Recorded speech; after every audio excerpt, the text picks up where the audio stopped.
You guys, welcome to Sick of Pricks, a type 2 diabetes podcast. I'm Mary, your diabetes bestie. And today we're diving into something that gets my blood sugar and my blood pressure up. Medication stigma. Yeah, you know what I'm talking about. It's that weird, judgmental attitude people have when they hear you take meds for type 2 diabetes. It's like the side-eye look from relatives or well-meaning coworkers who think that if you just ate a little bit more kale, it would solve all your problems. Oh, you're on medication? But did you try eating healthy first? No, Karen. I've just been inhaling frosting and creating a butt-shaped imprint in my couch cushion for the last decade.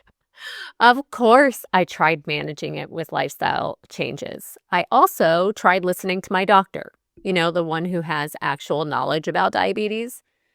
So today, we're breaking it down. Why does this stigma exist? Why it's completely ridiculous, and what we can do to shut it down. But I have to warn you, this is going to be a ranty one, so buckle up. First, where does the stigma come from? Why is taking medication for type 2 diabetes seen as a personal failure? I think it's because somewhere along the way, society decided that diabetes isn't a real medical condition, it's a moral shortcoming. It's like people think the prescription bottle in my bag of metformin is like some kind of scarlet letter for poor life choices. And honestly, it's just silly. Type 2 is genetic, metabolic, and progressive. Sure, lifestyle plays a role, but so do other factors like family history, because it turns out you can't pick your genes. I had two parents, both with type 2 diabetes. Nothing I can do to change that. Hormones and stress, because life sucks sometimes. Medications for other conditions can also raise your blood sugar. Even your sleep patterns can be in on this conspiracy. But instead of treating it like a normal medical condition like asthma or arthritis or high blood pressure, people treat diabetes like a personal failing. Oh, you wouldn't need medication if you just ate better. Cool, Susan. Did you tell your uncle with high cholesterol to just manifest lower LDL levels? No? It's still weird how that judgment only applies to type 2 diabetes. Now look, if you've lived with diabetes for any amount of time, you have definitely met the have you tried brigade. You know who I mean. It's the people who think they've cracked the code of diabetes based on one Google search and zero medical training. They come at you with all kinds of nonsense, okay? Have you tried keto? Have you tried intermittent fasting? Have you tried apple cider vinegar? Have you tried turmeric? Have you tried just thinking about being healthy? And listen, I love a good home remedy as much as the next person. But let's be real. If cinnamon and apple cider vinegar actually cured diabetes, doctors would be out of business, and the grocery store's spice aisle would be like a black market operation. I mean, I made diet changes. I exercise daily. I've lost 165 pounds. I tried every natural remedy I could stomach. And guess what? I still need meds because that's how diabetes works. And guess what? Getting off my medication is not my goal. And it's okay if it's not yours either. It's okay if it is yours. We're all allowed to have different thought process surrounding this. My goal is to give my body all the tools it needs to live my best, healthiest life, free of as many diabetes complications as possible. And just a side note relating to my personal journey with diabetes, and this might be an unpopular opinion, but you know what? I'm okay with that. I won't do restriction-based eating, like ever. As someone who has lived with binge eating disorder for decades and who has tried every fad diet ever created, I have finally, at 47 years old, made peace with food and I'm just not willing to jeopardize my mental health so I can say I'm not taking XYZ medication. It's just not worth it for me. The reality is, for a lot of people, lifestyle changes are not enough. And it's not a failure, it's just biology. But of course, the Have You Tried Brigade, they don't stop at bad advice. They also love to play the medication morality Olympics. Okay, I want to go off script here because I have to give a little disclaimer. If you manage your type 2 diabetes with lifestyle changes alone, diet, exercise, yoga, whatever, I'm so happy that that works for you. Awesome. But there is a subcategory of people who look down on people who take medications for their type 2. And those are the people that I'm talking about here. Okay. So I am so proud of you that you are managing this so well and you don't need medicine. I'm not necessarily talking to you. There is a distinct difference between being proud of yourself for doing that and shaming someone else because their body doesn't respond the same way as yours, okay? So we're going to talk about the competitors in the I Manage Without Meds Olympics, okay? This is where the people who aren't on medicine act like they're winning some sort of invisible competition. They love to tell you things like, oh, I got my A1C down by just cutting carbs. I control mine naturally with willpower and discipline. I don't need meds because I do yoga 5 times a week. Cool. I'm so happy for you. Do you want a trophy, a sash, a tiara, a parade in your honor? Because last I checked, managing diabetes is about health. It's not a purity contest. You don't get extra credit for suffering unnecessarily. And you don't get bonus points for refusing medication your body needs. And you definitely don't get to act like you're superior to the people who take meds. We don't do this with any other condition. No one brags that they control their blood pressure without meds. No one's flexing like, I keep my allergies in check without antihistamines. No one's out here being like, I fixed my broken leg without a cast. So why does diabetes get treated differently? Because people, even in our community, still think it's about willpower instead of science. Now, you may be thinking to yourself, okay, but is this really a big deal, Mary? Yes. Yes, it is. Because this stigma is actually hurting people. Here's what happens when people feel ashamed about needing medication. They put off taking it. The doctor writes the prescription and they don't fill it because they don't want to be on medication. Okay, we're going to get back to that in just a second. They feel guilty about their diagnosis. They avoid doctor's visits because they don't want the lecture. Hello, been there, done that like half my life. And worst of all, they risk their health just to avoid the judgment. The stigma is literally making people sicker. When people are told over and over that needing meds means they failed, they start believing that. And that is so dangerous. It's dangerous because they don't fill the prescription when they actually need it. They keep telling themselves they'll just try harder. Meanwhile, their blood sugars are through the roof and they're causing organ damage. Also, they can say they're not on meds. It doesn't make sense. Nobody should feel ashamed for taking care of themselves. Nobody should feel guilty for using the tools available to them. Now, I've gotten a lot of questions, judgments, opinions about my medication regimen, especially since getting to maintenance in my weight loss journey. Like I mentioned before, I've lost 165 pounds. I am still currently, as of right now, today, on 3 diabetes medications. Number one question that I get, why are you still on medicine? Listen, I don't know, because my body said so. Like I mentioned earlier, it's no longer my goal to get off medication because instead I am listening to what my body needs. My ultimate goal when it comes to diabetes management is to live a long, fulfilling life, like I mentioned, as free of as many complications from diabetes as possible. There were years when I was only on metformin. Then, when I was pregnant, I switched strictly to insulin. I've had to change medications due to side effects, insurance coverage, lifestyle changes, and of course, my weight loss.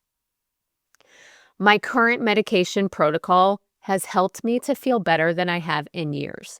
It's what works for me, for my diabetes, for my body, and for my mental and emotional health. You guys, I've been living with diabetes for 26 years. My body needs a little bit more than I can give it through lifestyle changes alone, and I am okay with that. Question 2 that I get a lot. Can't you just reverse your diabetes by changing your diet?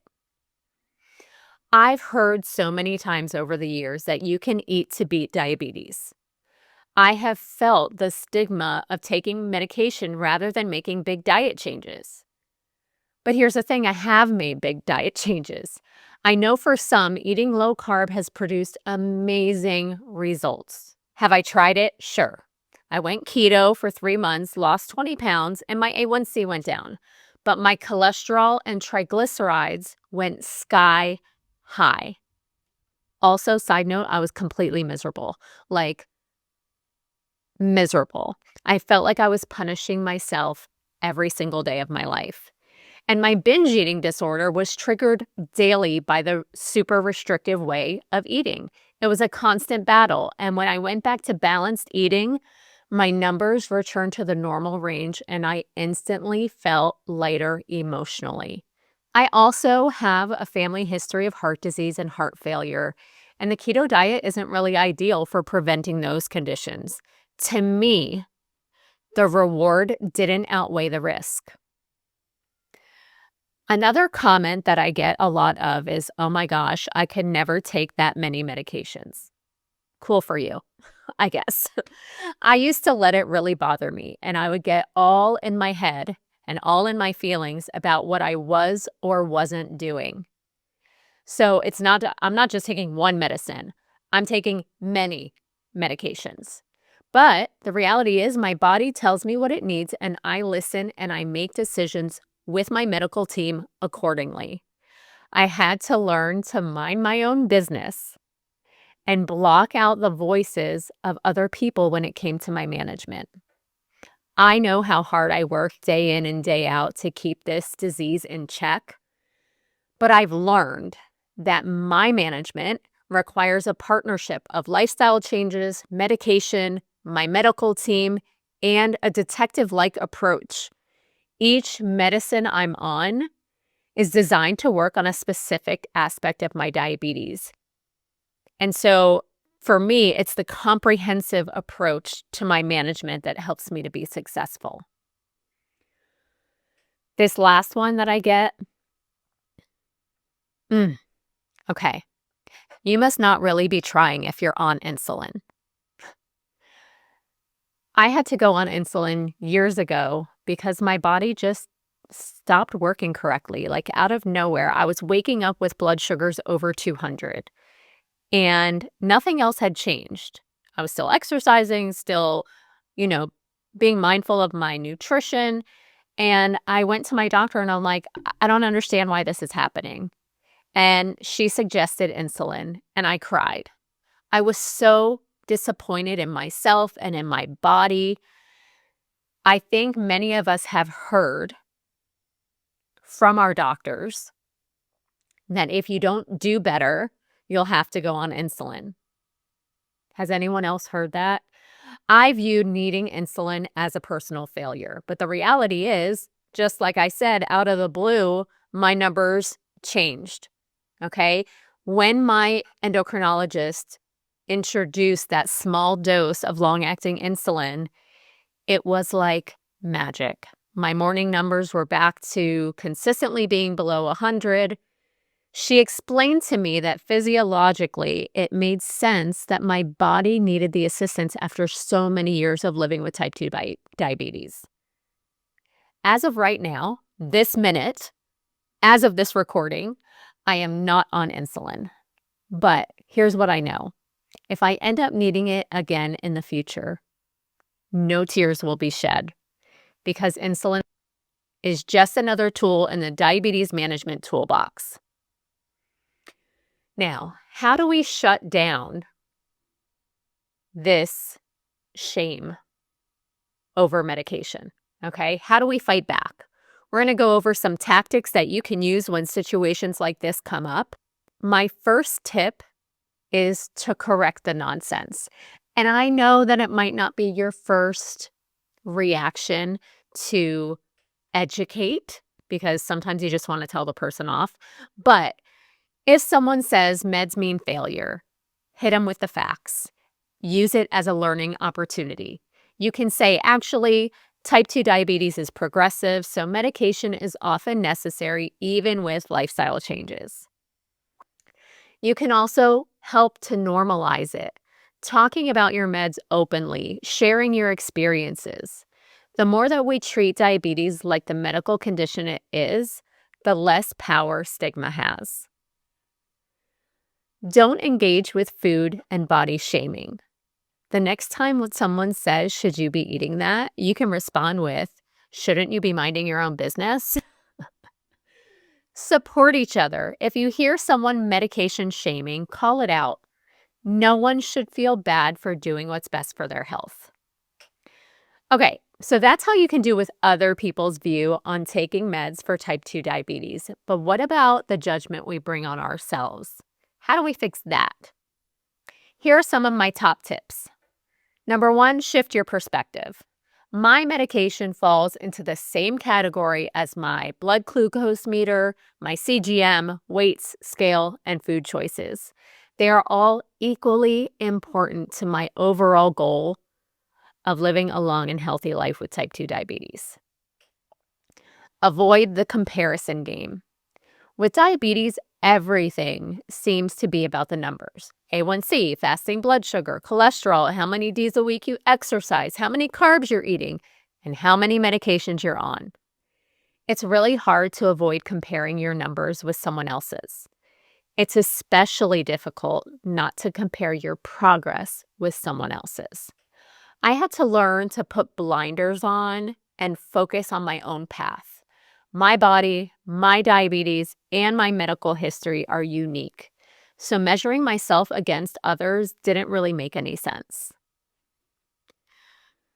Medication can be temporary. Okay, over the last 2 decades, I've needed different levels of intervention in the form of medication.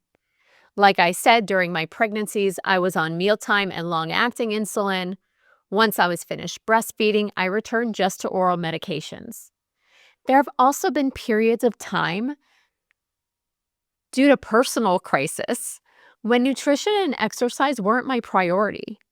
During these times, a medication was added to help me bring my blood sugar numbers down. When I recommitted to a healthier way of living, I was able to reduce or eliminate the medicine completely.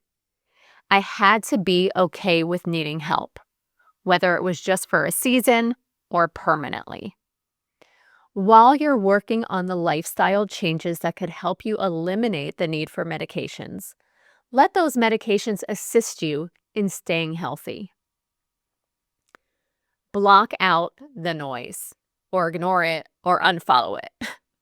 The world today is quite literally at our fingertips.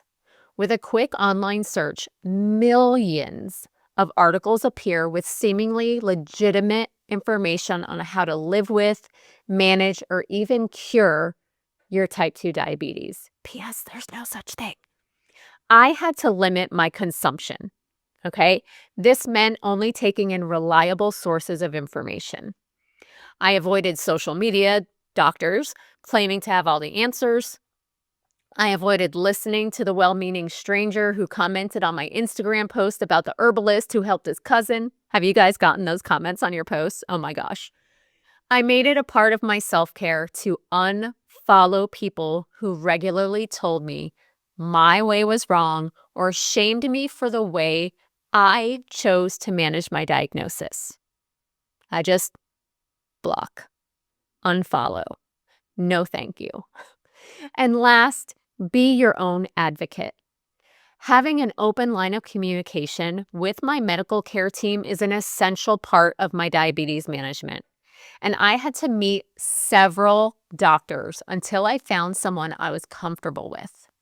Now I'm always open and honest about my feelings, plans, hesitations, worries, concerns. I ask all the questions I have so my doctor has an opportunity to address them. Becoming my own advocate was such an empowering part of my process, and knowing that my doctor is there to be my partner gives me the reassurance that I need to keep plugging along on this journey.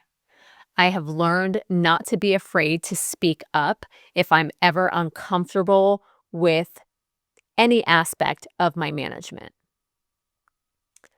All right, guys, that's a wrap on today's episode of Sick of Pricks.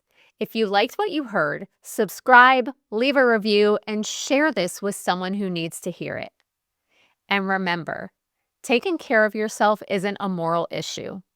Whether you manage diabetes with diet, meds, or sheer spite, you are doing what's best for you. And that, my friends, is powerful. Thanks for listening, and I'll see you next time.